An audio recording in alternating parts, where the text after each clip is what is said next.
यह यात्रा है सोने की चिड़िया भारत की।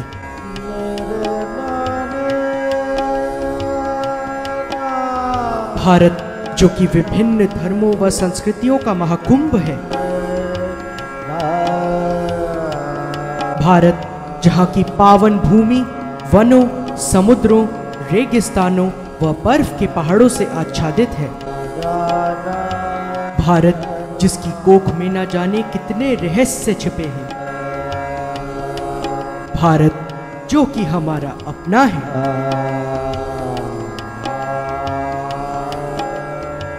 नमस्कार, आदाब, गुड इवनिंग। मैं आपका हमसफर दोस्त ऋतुराज देवांग स्वागत करता हूं आप सभी का इस अद्भुत शो पर जिसका नाम है Bharat Darshan, exploring the unexplored. पिछली कड़ी में हमने रुख किया था दक्षिण भारत की ओर। कर्नाटक के खूबसूरत ग्रामों व नारियल के वृक्षों से ढके मार्गों को पार करते हुए हम पहुंचे थे तलकड़, जो कि एक रेगिस्तान नुमा प्राचीन टाउन है और आज कई मीटर गहरी रेत में दबा हुआ है।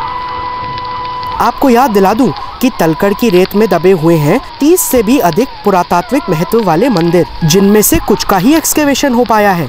सबसे रोचक तथ्य तो यह है कि एक बार बाहर निकाले जाने पर ये दोबारा रेत में पूर्णतः वापस समा जाते हैं। साथ ही हमने दर्शन भी किए थे यहाँ के सबसे प्राचीन मंदिरों में से एक मरुलेश्वर स्वामी मंदिर के। तो अब चलते हैं तलकड़ के दूसरे सर्वाधिक प्राचीन मंदिर की ओर, जो है पातालेश्वर मंदिर। पहले थोड़ा रुककर पूजन सामग्री ले ली जाए।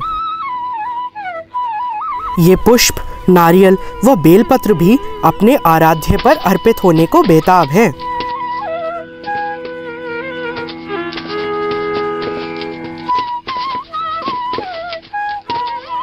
इस मंदिर के इतिहास पर एक नजर डालें। इसका निर्माण लगभग सहस्त्र वर्ष पूर्व गंगा शासकों द्वारा करवाया गया था।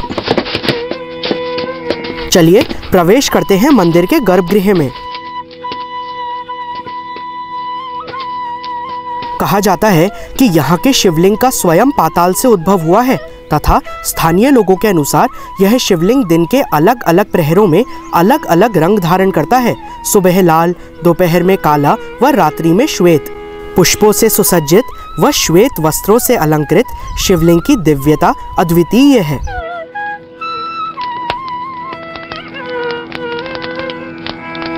मंदिर के परिसर में स्थित यज्ञ स्थली से उठती भीनी सुगंध वातावरण को पवित्रता प्रदान कर रही है।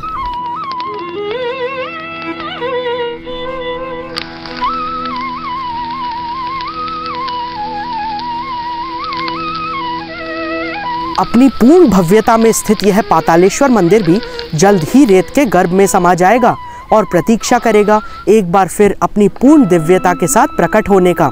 अनवरत यह सिलसिला यूं ही चलता रहेगा युगों युगों तक। तो आइए बात करते हैं तलकड़ के एक स्थानीय निवासी से। रेन सीजन सर, मट्टी फुल अंदर हो गए सर, पूरा हो गया रेन सीजन के फुल ಎಲ್ಲ 2000 पंचलिंग दर्शन आवाग ओपन।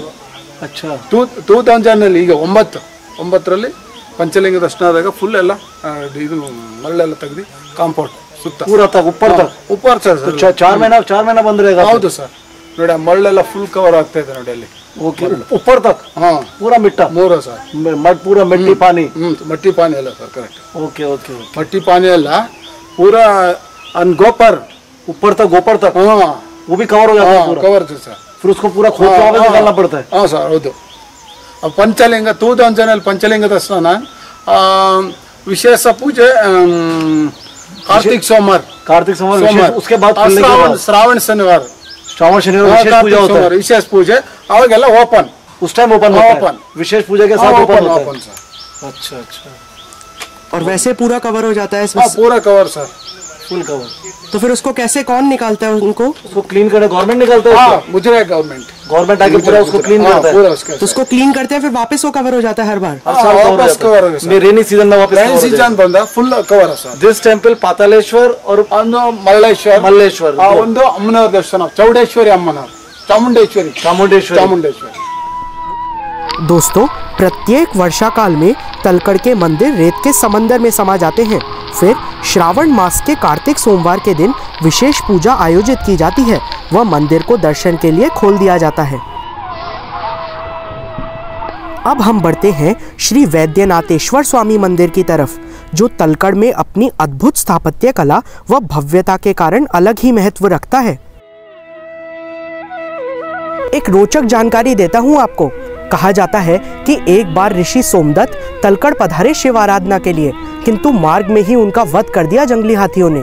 फिर जंगली हाथी के ही रूप में दोबारा जन्म लेकर उन्होंने तलकड़ में ही वृक्ष रूपी शिव की आराधना प्रारंभ की, किंतु तल व कड़ नाम के शिकारियों द्वारा उस वृक्ष के काटे जाने पर उसमें से रक्त प्रवाहित होने लगा, जिस पर शिकारियों ने वृक्ष के जख्मों पर उसी वृक्ष के पत्रों व फलों का लेप किया, जिससे वृक्ष पुनः स्वस्थ हो गया।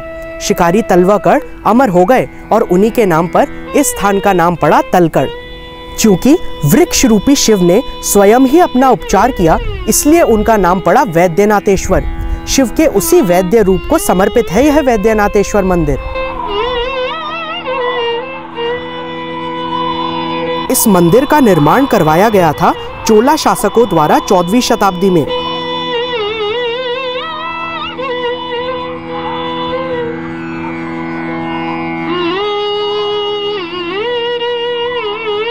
तलकड़ का सबसे विशाल मंदिर है यह वैद्यनाथेश्वर मंदिर। मंदिर का परिसर अर्थात प्रकार बहुत ही भव्य एवं विशाल है और इसमें स्थित है अनेक श्राइन्स अर्थात छोटे मंदिर।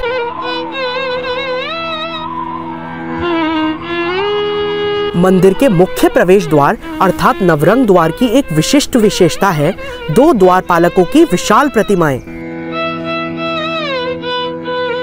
यहाँ हम उन्हीं द्वारपालकों की प्रतिमाओं को देख रहे हैं। इन प्रतिमाओं में छुपा है एक अनोखा पैटर्न। देखिए, द्वारपालक की छाती पे एक बैल के मुख की आकृति छुपी हुई है। हम बैल की आंखों व मुख को स्पष्ट देख सकते हैं। दोस्तों, द्वारपालकों की ये प्रतिमाएं अद्भुत व उत्कृष्ट कारीगरी का बेहतरीन नमूना है। अब देखते हैं गणपति भगवान की प्रतिमा। प्रतिमा के पृष्ठ भाग में पूंछ को यदि हम हाथ से छुपाएं तो गणपति अश्व पर विराजे प्रतीत होते हैं, पर अगर अग्र भाग को छुपाएं तो वे अपने वाहन मूषक पर विराजमान दिखाई देते हैं। वाह, इस बहुआयामी प्राचीन शिल्पकला का तो कोई जवाब ही नहीं है। द्वारपालकों के बीच से गुजरते हुए प्रवेश करते हैं मंदिर के गर्भगृह में और दर्शन करते हैं वैद्यनाथेश्वर भगवान के अति प्राचीन शिवलिंग के।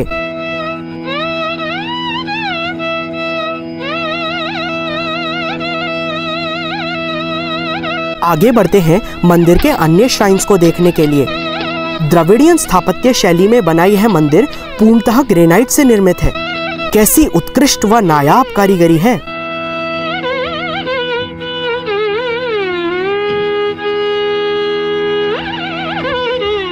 देखिए, देवी शक्ति की अलौकिक प्राचीन प्रतिमा। सर स्वतः ही श्रद्धा से झुक जाता है। चलते हैं पंचलिंगों के दर्शन करने के लिए। हम देख रहे हैं प्रथम शिवलिंग। दोस्तों, सभी शिवलिंगों के स्वरूप भिन्न हैं।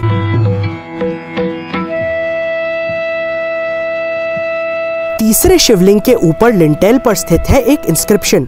इसी तरह के इंस्क्रिप्शन से इस मंदिर को चोला राजाओं द्वारा निर्मित कराए जाने की जानकारी मिली है। शिवालय के बाहर यहाँ भी हम दोनों तरफ द्वारपालकों को देख रहे हैं।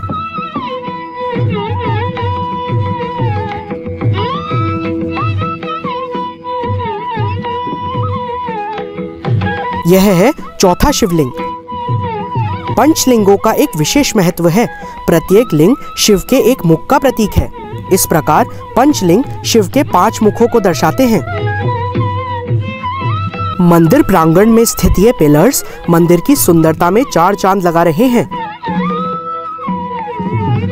इन पिलर्स का चोला आर्किटेक्चर में विशेष महत्व है। परिसर में ही स्थित है मां पार्वती के चरण। देवी मां के चरणों में पहनी यह पायल लगता है अभी अपनी मधुर रुंझुन से संपूर्ण परिसर को गुंजा देगी। कामना करता हूँ कि माँ अपनी कृपा सदा तलकड़ पर बनाए रखें। ये हम खड़े हैं देवी के मुख्य मंदिर के बाहर। यहाँ अंदर प्रवेश वर्जित है और कीहोल से ही अंदर झांककर दर्शन करने की अनुमति है।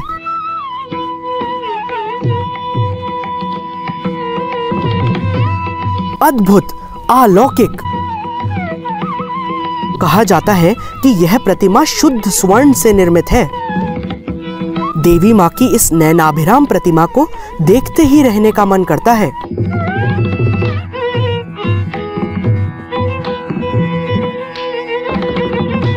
वैद्यनाथेश्वर मंदिर भी तलकड़ के अन्य मंदिरों के समान रेत से एकाकार कर लेगा और सत्यापित करेगा शिव के इस अंतिम सत्य को कि अंत में तो सब कुछ मिट्टी में ही विलीन हो जाना है।